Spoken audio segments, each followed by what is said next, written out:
Hi friends, welcome to దాంబాస్ kitchen. నా పేరు శ్రీదేవి. ఈరోజు నేను చేయబోయేది అల్లం పులుసు.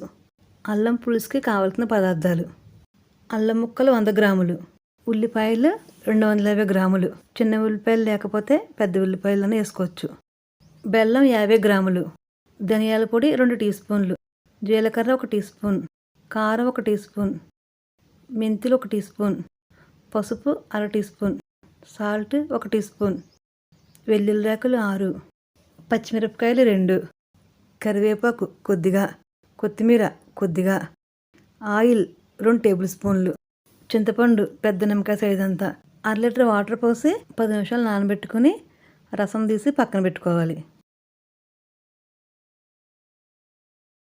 తయారు చేసే విధానం: స్టవ్ వెలిగించుకుని ప్యాన్ పెట్టుకుని ప్యాన్లో 1 టేబుల్ స్పూన్ ఆయిల్ వేసుకోవాలి. ఆయిల్ హీట్ అయ్యాక అల్లం ముక్కలు వేసి పచ్చివాసన పోయే వరకు వేయించుకోవాలి.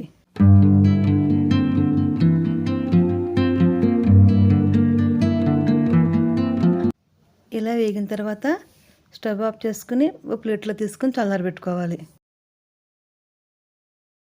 ఇప్పుడు మిక్సీ జార్లో ధనియాల పొడి, జీలకర్ర, వెల్లుల్లి రేకులు వేసి ఒకసారి మిక్సీ పట్టుకోవాలి. ఇప్పుడు దీనిలో చల్లార్చిన అల్లం ముక్కలు వేసి కొద్దిగా వాటర్ వేసి ఒకసారి మిక్సీ పట్టుకోవాలి. స్టవ్ వెలిగించుకుని ప్యాన్ పెట్టుకుని ప్యాన్లో 2 టేబుల్ స్పూన్లు ఆయిల్ వేసుకోవాలి. ఆయిల్ హీట్ అయ్యాక మెంతులు వేసి కొద్దిగా వేగనిచ్చి ఉల్లిపాయలు, పచ్చిమిరపకాయ ముక్కలు, కరివేపాకు వేసి లో ఫ్లేమ్లో కలర్ చేంజ్ అయ్యే వరకు వేయించుకోవాలి.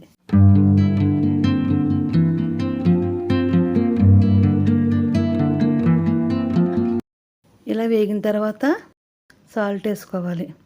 ఉల్లిపాయలు లో ఫ్లేమ్లో వేపుకోవటం వలన లోపల బాగా వేగుతాయి. ఇలా వేగిన తర్వాత మిక్సీ పట్టి ఉంచుకున్న అల్లం పేస్ట్ వేసి ఒకసారి కలుపుకోవాలి.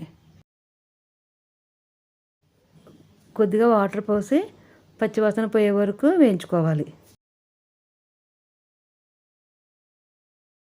ఇప్పుడు పసుపు, కారం వేసి కొద్దిగా వేగనిచ్చి చింతపండు రసం పోసి ఒకసారి కలిపిన తర్వాత బెల్లం, కొత్తిమీర వేసి ఒకసారి కలిపి మూత పెట్టి మీడియం ఫ్లేమ్లో 10 నిమిషాలు ఉడకనివ్వాలి. 10 నిమిషాలు ఉడికిన తర్వాత మూత తీసి ఒకసారి కలిపి ఉప్పు కారం చూసుకొని మనకు కావలసిన కన్సిస్టెన్సీ వచ్చే వరకు ఉడికించుకోవాలి.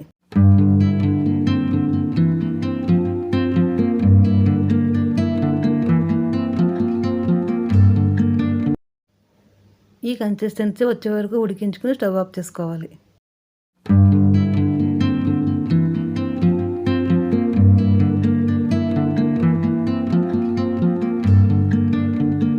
దగ్గు జలుబుకి ఎంతో మేలు చేసే అల్లం పులుసు రెడీ. నా వీడియో కనుక మీకు నచ్చినట్లయితే please like, share and subscribe.